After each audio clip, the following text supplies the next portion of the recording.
In this video, I'll be showing you how to fix your iPhone screen being zoomed in and stuck.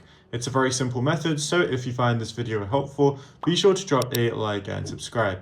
Now, as you can see, it's stuck, and this could be very annoying, especially if you don't know why it's happening. So the first option that you could go ahead and do is, if it's zoomed in like this, try and tap with 3 fingers, because you might have a zoom feature enabled.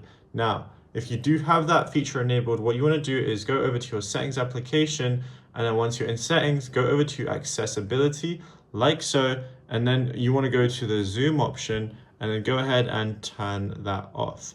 However, if that's not working for you, what you could do is hold down your volume button and your power button together, like so, slide to power off and restart your phone, because it might just be a bug as well. But yeah, it's as simple as that. Now, if you found this video helpful, be sure to drop a like and subscribe, and also be sure to check out all our other tutorials that we've been posting on the channel as well.